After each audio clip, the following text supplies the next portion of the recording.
Good morning, everyone.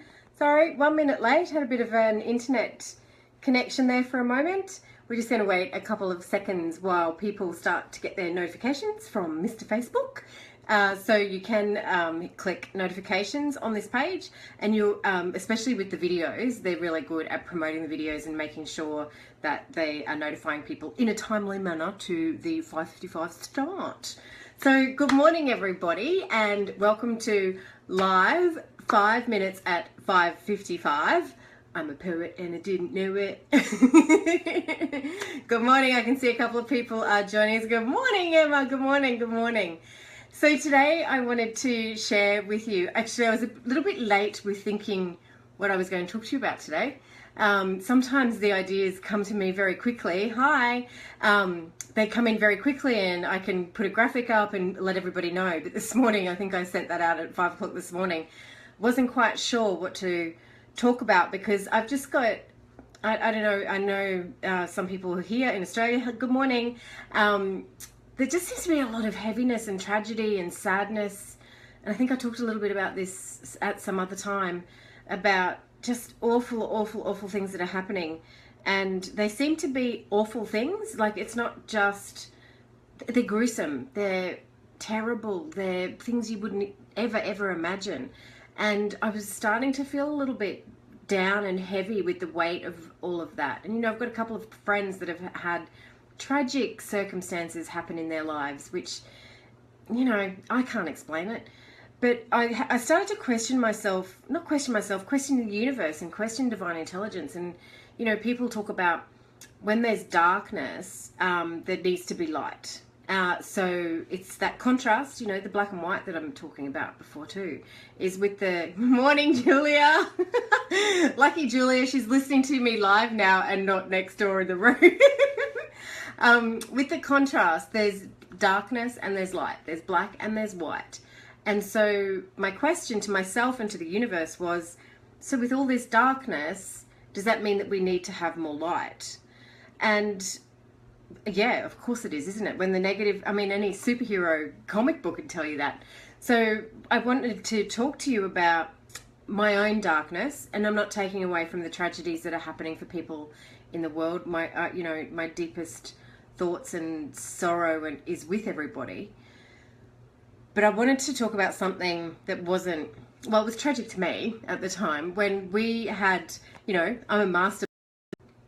There we are, we're back. So I'm a master manifester and I can create whatever I want to create in my life. If I want to create havoc, I'm pretty good at creating havoc.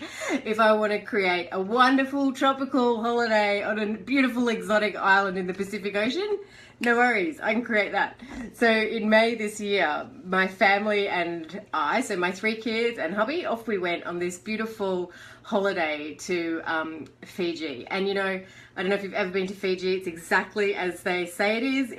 Exactly what it looks like. It has this beautiful vibe and feeling around it. And we were so excited. It was Lockie's first time on a plane, and we, you know, saved our money and we got ourselves organised and we got ourselves to Fiji for a 12-day holiday. On the 3rd day, I broke my knee. Now, I didn't break my knee, like, oh, she broke her knee. I smashed the crap out of my knee. So I broke it, I don't know, I can't remember the technical terms, but the damage that I did was so bad that when I came back, I actually had to keep it elevated and rested for 6 weeks to heal before they would operate on it. Anyway, while I was in Fiji on this beautiful, wonderful holiday where we were going to go zip lining and do all these parasailing and do all these crazy, wonderful, adventurous things, I wasn't able to do it.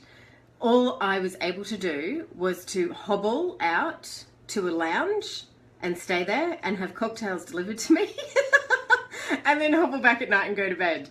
That was all I was capable of doing. When we got to the second island, we actually hadn't realised how bad the damage was. When I got to the second island, which was about halfway through the trip, so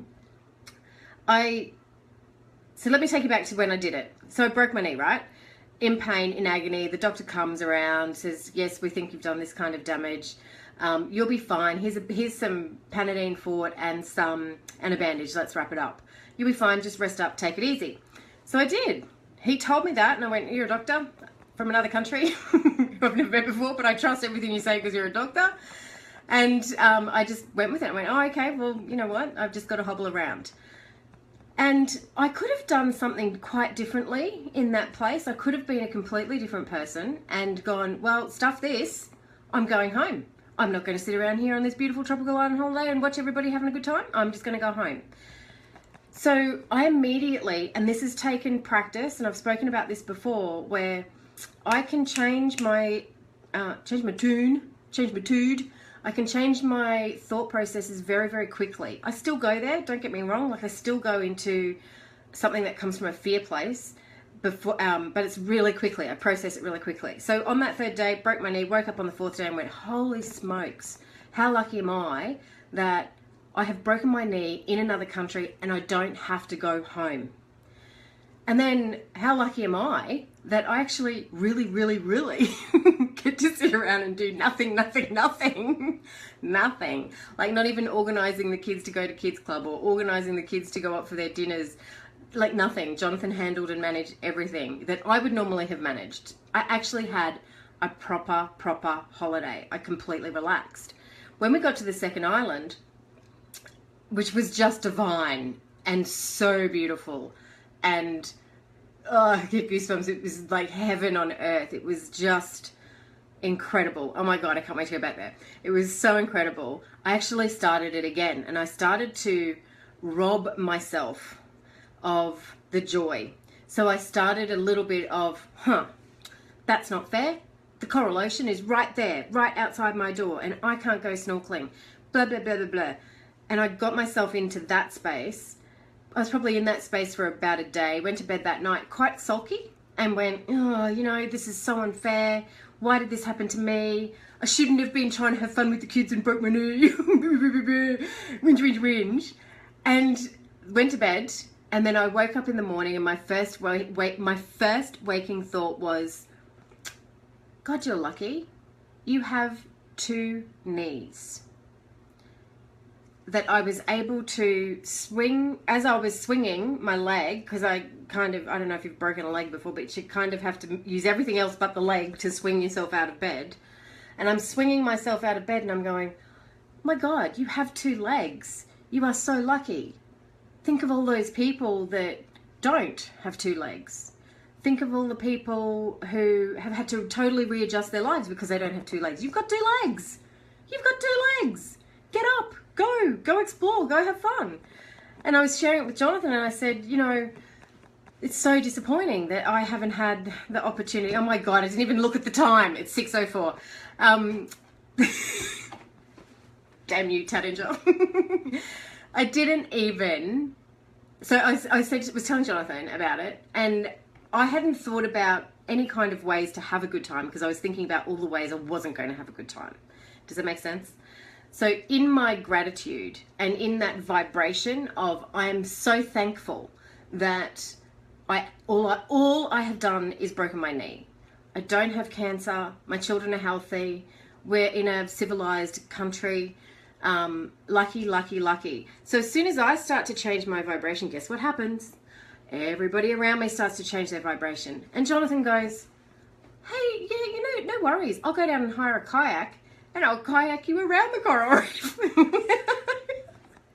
Which neither of us had thought about that until I got myself into the space of gratitude and changed the vibration around what was happening. So how to be grateful even when you have a broken knee is to think about other things, other people, other things in your life too, where you can look back and go, oh, that was a really tough time. But I'm really grateful for this. And I'm really grateful that I learned about that. Can you see how far I've come? So maybe something that you guys could do today, I'd love to hear this from you guys actually. Maybe something you could do today is think about the worst thing that has happened to you in your life so far and see if you can find gratitude and thanks in that thing or that event or that situation. You know, my mum died on holidays in China. It was traumatic. We had to get emergency flights to Beijing. We couldn't speak Chinese. It's a whole story. It was one of the most stressful times of my life when I look back on it. I don't even know how I got through it. You know, I lived in China for 10 days. I don't know how I did that. I don't know how I did that. I had to bring my mother's body back from another country and organise it and get it all happening back here in Australia. It was a very, very traumatic time. But I look at that, and the gratitude I have for that is we would not have Lockie, my third child, we would not have had Lockie. It was because Mum passed away that we decided that we were going to have a third child. So even in trauma and tragedy, when the trauma's going on, it's very, very hard to find gratitude and thanks. I get that. You know, we all go through the stages of grief. But once you've moved through that and you're in acceptance, I guess, I don't know. It takes time. It takes time. But if you can look back on something and be grateful for it, everything has a light, which is what I started this conversation with, is in the darkness, there is light. But it's up to us to step up and to be that light, to find that gratitude, to find that thanks, to find the appreciation, so that we keep lifting the vibration energetically as a community here in the Rich Living Group, as humanity, that we just keep on keeping on, just keep on keeping on. Look at those tragic situations. You know, something up here that happened only last week, two very traumatic events that happened. I can't see the grateful or thanks in that at all right now. But I know that there will be something. And I think in the knowing that there will be something lifts the vibration too. So without being gloomy, I don't want to end being gloomy. I want to end with being grateful. We're so freaking lucky. We really are lucky. We are so lucky that we got up out of bed this morning. A lot of people didn't. A lot of people did not wake up last night. So we need to be thankful that we have today. We need to put our 2 feet on the ground and go, thank you. How can I serve today? How can I be of service to humanity today? And come from that place. How can I be joyful today? How can I be happy today? How can I be fun today? You know, if you're just about to go off and pack kids' lunches, maybe something different that you can do is, you know what, it's up to me. It's not up to them, it's up to me to be happy today. I'm going to do little post-it notes and stick them inside their lunch boxes. That'd be cute. That might give them a little secret surprise when they get to school. You know, it might even be buying your husband's favorite beer, and he's got a 6-pack of beer in the fridge when he gets home. It's up to us. As much as we want to sit in the shit sometimes and go, it is up to us. We just need to shake it off. Oh, you did faces and then bananas. That's so cute. That is so cute. It is up to us to implement the change. So I encourage you to do that. Go back and look at something in your life that was crap and horrible and terrible, and see if you can put the light on it. And if you want me to help you see the light, maybe, I don't know, post in the comments and I'll see if I can guide you through that. So, you know, I'm getting thirsty waiting for this Tattinger. Tomorrow's going to be a short one, said no one than Michelle. Okay. Oh gosh, what I meant to do, for those of you that are still on here, I can see I've got a couple of you still on here, and that you come on regularly. Next time I do it, so tomorrow when I do the live, would you mind sharing the live? Say Michelle on Rich Living Now, because I really feel that this community could get a little bit bigger. But I don't want to be typing and tapping and looking at my computer when I'm talking to you guys. So it would be awesome if somebody could do that for me. I would love that. That would be really great. Also, if you've missed any of the 555s, I've uploaded them to YouTube. I've had them transcribed so you can read them. I've had captions on them so you can turn the sound down. I'm loving them. I'm loving them. I will see you tomorrow morning. And of course, if you've got any questions or a topic that you want me to talk about, I'm really happy to investigate that and do that for you. So I have I've got to look in the garden, Emma. Thursday. Have a great Thursday, and I'll see you tomorrow. Bye.